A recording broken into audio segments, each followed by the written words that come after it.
Hello दोस्तों, नई कहानी में स्वागत है। मैं बचपन से ही अपने फूफा के घर पर रहा करती थी। मेरी मम्मी ने मुझे पैदा करते ही छोड़ दिया था। एक रात अचानक मैं बुआ के कपड़े पहनकर सो गई और उसके बाद जो मेरे साथ हुआ, मेरे पैरों तले ज़मीन निकल गई।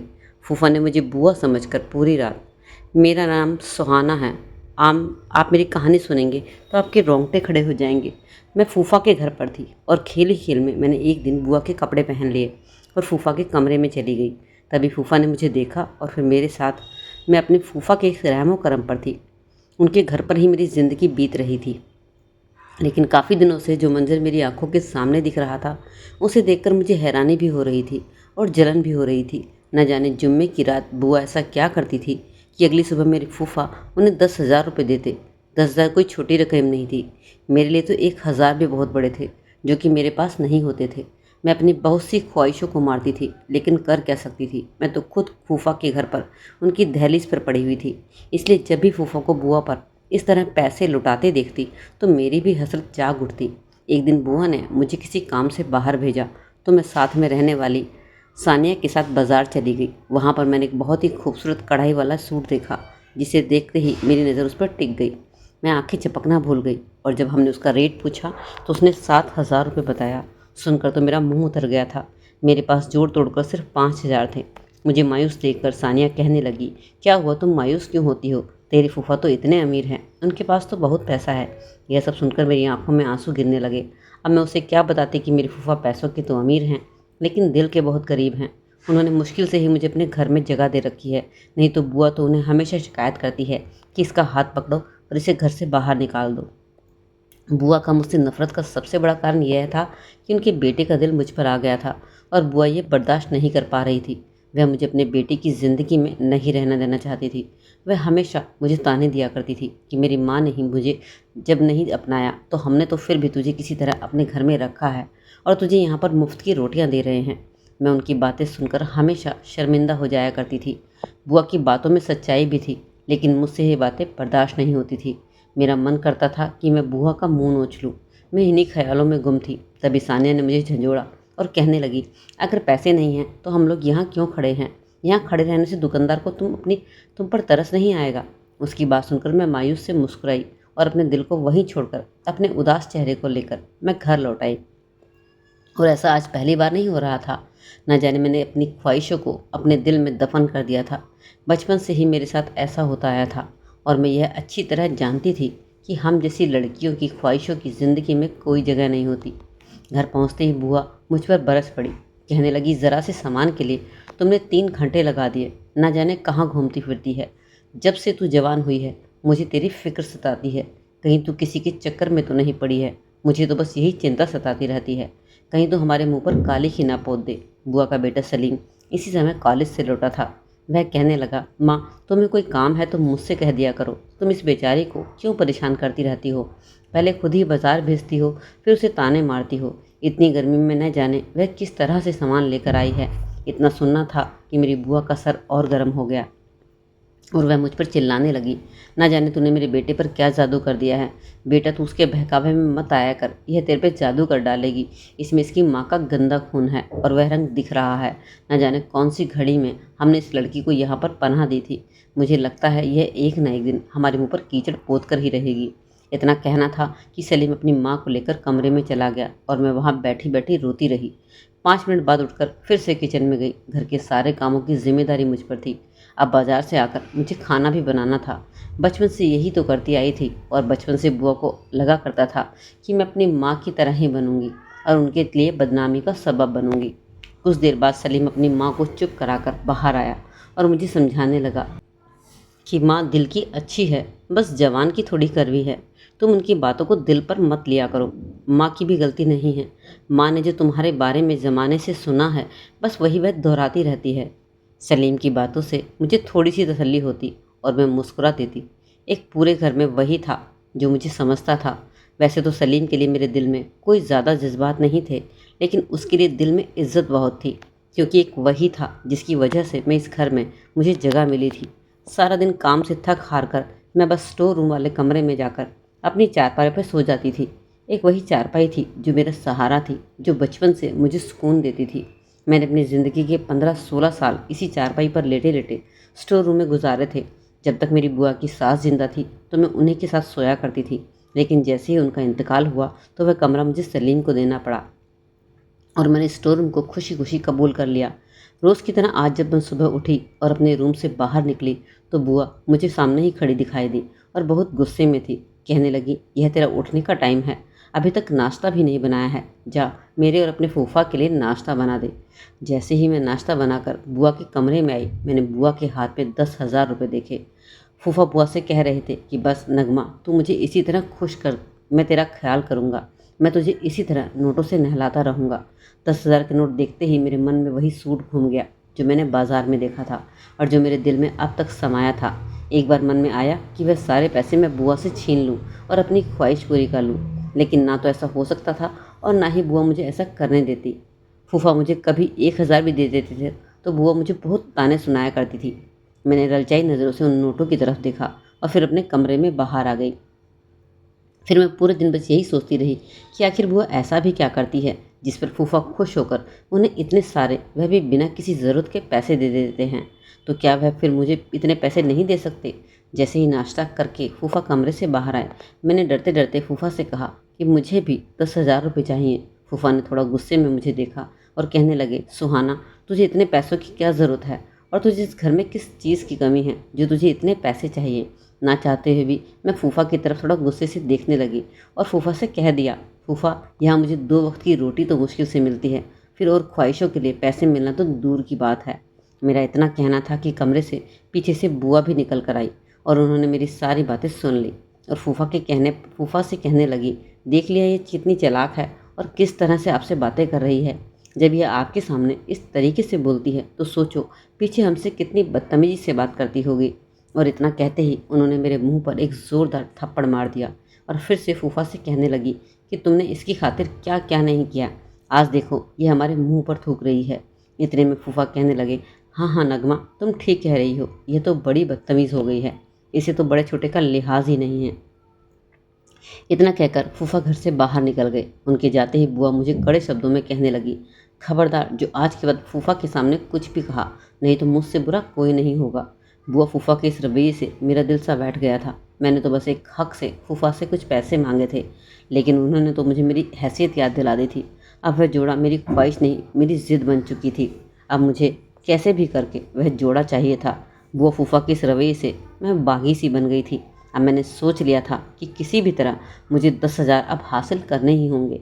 मैं मन ही मन सोच रही थी कि मैंने आज तक कोई गलती नहीं की, कोई गुनाह नहीं किया, फिर मुझे किस बात की सज़ा दी जा रही थी। मैं बचपन से ही बस काम के बोझ तले दब कर रह गई थी। मैंने अपनी सारी ख्वाहिशों को अब तक दबा के रखा था और आज एक छोटी सी ख्वाहिश पूरी करने को कहा तो बुआ ने मुझे एक तमाचे से चुप करा दिया। मैं रोती हुई किचन में चली गई। आज मुझे मेरी माँ की बहुत याद आ रही थी। मुझे तो मेरी माँ का चेहरा भी याद नहीं था, कुछ धुंधला धुंधला सा ही याद था। जब मेरी उम्र 7 वर्ष की थी तब मेरी माँ मुझे इस घर में लाई थी, क्योंकि मेरे माँ बाप ने मेरी माँ को छोड़ दिया था। मेरे बाप ने मेरी माँ को छोड़ दिया था। मुझे नहीं मालूम था कि मेरे बाप ने मेरी माँ को क्यों छोड़ा, लेकिन कभी कभी बुआ दबे दबे लफ्ज़ों में कहा करती थी कि तेरी माँ बदचलन थी, इसलिए उसे तेरे बाप ने छोड़ दिया था। लेकिन मेरी माँ हमेशा चुप रहा करती थी और अपने ऊपर लगे इल्ज़ाम को कभी भी साबित नहीं कर पाती थी, और ना ही वह कभी मेरी बुआ से जवान लड़ाया करती थी। बस चुपचाप मुझे मेरे कमरे में ले जाकर कमरा बंद कर लिया करती थी। पापा तो हमें छोड़कर बहुत दूर जा चुके थे, उनका कोई पता नहीं वह कहाँ गए। बचपन में जब भी सलीम के साथ मैं खेलने जाया करती, बुआ का गुस्सा होना लाजमी हुआ करता था। वह गुस्से में आती और सलीम को खींच कर ले जाती। इस घर का माहौल बहुत घुटन भरा था। उधर मेरी नानी ने मेरी मम्मी के लिए कोई लड़का देखकर उनकी शादी तय कर दी थी और मेरी नानी ने शादी पर मुझे भी अपने घर भेजने के लिए बुआ से कहा था। मैं बहुत छोटी थी, मेरी माँ को दुल्हन बनाया गया। मैं अपनी माँ को दुल्हन बना देखकर बहुत खुश हो रही थी, लेकिन माँ के चेहरे पर एक उदासी थी। वह बिल्कुल भी खुश नहीं लग रही थी। ऐसा लग रहा था जैसे कोई जिंदा लाश बैठी हो। मुझे वह लम्हा आज भी याद है। उस दिन मुझे मेरी माँ ने गोद में उठाया था और मुझे चूमते हुए कहा था कि जैसे रिश्ते दिखते हैं वैसे होते नहीं हैं, इसलिए तुम भी अपनी माँ की तरह धोखा मत खाना। लेकिन उस वक्त मुझे अपनी माँ की बातें समझ नहीं आई थी। मेरी माँ दुल्हन बनी बैठी थी और बहुत खूबसूरत लग रही थी, लेकिन खुश नहीं थी। मेरी नानी ने मुझे अपनी गोद में लिया और मेरी मम्मी को वहाँ से विदा कर दिया। उस वक्त मुझे थोड़ा सा जुदाई का गम था। मैं तड़प रही थी और रो रही थी। मेरी नानी ने ना तो मुझे मेरी माँ के साथ भेजा और ना ही मेरी माँ ने मुझे अपने साथ लेकर गई। उसके बाद मैंने अपनी माँ को कभी नहीं देखा। माँ उस घर में कभी लौट कर भी नहीं आई थी। मुझे लगता था मेरी माँ कितनी बेदर्द है जो मुझे छोड़कर चली गई, या फिर उन्हें मेरी याद ही नहीं सताती थी। बुआ ठीक कहती थी कि तुम्हारी माँ तुम्हें छोड़कर शादी करके चली गई है, उसे तुम्हारे बाप को छोड़ दिया है। उसके बाद मेरी माँ को मेरी याद कभी भी नहीं आई। उन्हें मुझ पर बिल्कुल भी रहम नहीं आया था। अब तो मैं बस बुआ के रहमो करम पर थी। मुझे 2 रोटी भी ऐसे मिलती थी जैसे मुझ पर कोई एहसान किया जा रहा हो, जिसके बदले मुझे घर का ढेर सारा काम करना पड़ता था और बुआ की खिदमत भी करनी पड़ती थी। ना करने पर कभी कभी मार भी पड़ा करती थी, और ख़ासकर उस वक्त तो बुआ बहुत गुस्सा होती थी जब भी सलीम मेरे पास खेलने आता था और न जाने क्या क्या गंदी बातें मेरी माँ को लेकर मुझे ताने दिया करती थी। इसी वजह से मैं धीरे धीरे सलीम से भी दूर होती जा रही थी। लेकिन मैं भी एक इंसान थी, कब तक अपनी ख्वाहिश और अपने सपनों को मारती रहती। मेरा भी खुशियों पर हक था। मैं भी दूसरी लड़कियों की तरह एक खूबसूरत ज़िंदगी गुजारना चाहती थी, और जब से मैंने वह सूट देखा था तब से मेरा दिल उस सूट पर बस टिका रह गया था। और जब से इस सूट के पैसे मांगने पर मेरी बुआ फूफा ने मुझे मेरी औकात दिखाई थी, तब से मेरे तन बदन और दिल में आग लगी हुई थी। अब मैंने ठान लिया था कि मैं किसी भी तरह वह 10,000 हासिल करके रहूँगी। और फिर मैंने सोचा क्यों ना मैं एक दिन बुआ का लिबास पहनकर फूफा के कमरे में जाऊं और पता लगाऊं कि आखिर फूफा बुआ को इतने पैसे किस बात के लिए देते हैं। ऐसा भी बुआ क्या करती है जो फूफा को उन्हें 10,000 रुपये देते हैं, और फिर मैंने वही काम करूँगी। शायद फूफा जी मुझे भी इतने पैसे दे दें। मेरे मन में यह बात जड़ पकड़ चुकी थी, और अब मैं सोच रही थी कि किसी भी तरह बुआ के लिबास में माँ के कमरे में जाऊं। और फिर एक दिन जब बुआ ने मुझे सामान लेने के लिए बाज़ार भेजा तो मैंने कुछ पैसे बचाकर उससे नींद की गोलियां खरीद ली, और फिर जुम्मे की रात इंतज़ार करने लगी। और फिर जब वह रात आई तो मैंने बुआ के दूध के गिलास में वह गोलियां मिला दी और उन्हें दूध पिला दिया। बुआ अपने कमरे में जाने से पहले रोज़ रात को दूध पीकर अपने हॉल में टीवी देखा करती थी। आज भी वह इसी तरह टीवी ही देख रही थी, लेकिन बैठे बैठे वहाँ उन्हें सोफे पर नींद आ गई तो मैं इसी मौके की ताक में थी। जैसे ही बुआ गहरी नींद में हुई, मैं बुआ को घसीट कर अपने स्टोर रूम में ले आई और चारपाई पर लेटा दिया, और फिर उनकी अलमारी से एक लिबास निकाल कर खुद पहन लिया और बुआ के कमरे में जाकर बुआ के बिस्तर पर लेट गई। फूफा देर रात अपने काम से लौट कर आते थे। उनसे पहले मैं उस कमरे में पहुंच चुकी थी। मैंने एक बड़ा सा दुपट्टा अपने सर से पांव तक ओढ़ लिया था और बुआ की तरह ही अपने जूड़े को बनाया था। मुझे बहुत घबराहट भी हो रही थी क्योंकि मैं बिना सोचे समझे अपनी बुआ के कमरे में आ गई थी। मुझे तो यह भी नहीं पता था कि आखिर कमरे में होने क्या वाला है। काफ़ी देर बाद जब फूफा कमरे में आए तो उन्होंने आवाज़ लगाई कि नगमा, क्या तुम सो रही हो? तब मैंने थोड़ी धीमी आवाज़ में कहा, नहीं। इतना सुनने के बाद फूफा ने एक ऐसी बात कही जिसे सुनकर तो मेरे होश ही उड़ गए। मुझे तो समझ ही नहीं आया कि मैं फूफा जी की बातों का क्या जवाब दूँ। फूफा ने एक ऐसी बात कह दी थी जिसे तो मैं सुन भी नहीं सकती थी। मुझे बड़ी हैरानी हो रही थी कि मेरे फूफा का किरदार कितना गंदा था। मेरी आंखों के सामने अंधेरा छा गया था। फूफा मुझे बुआ के समझकर मेरे करीब आए, और जैसे ही उन्होंने मेरे चेहरे से कपड़ा हटाया, उनके चेहरे का रंग उड़ गया और वह गुस्से से कहने लगे, तुम यहाँ क्या कर रही हो? मेरी आंखों से आंसू गिरने लगे और मैं कहने लगी, अब मैं जान गई हूँ कि आप बुआ को 10,000 रुपये किस लिए देते थे। आप मेरे साथ ऐसा कैसे कर सकते हैं? आपने मेरे साथ इतना बड़ा धोखा किया। मेरी बात सुनकर फूफा सर झुकाए मेरे सामने बैठे थे और फिर मुझसे कहने लगे, तुम्हारी माँ हमेशा से ही अपने बुआ के लड़के से शादी करना चाहती थी। तेरी माँ की शादी ज़बरदस्ती तेरे पापा के साथ हुई थी। तेरे नाना नानी भी तेरी माँ की शादी वहाँ नहीं करना चाहते थे, इसलिए तेरी माँ तेरे बाप के साथ ज़िंदगी गुजारने के लिए मान गई।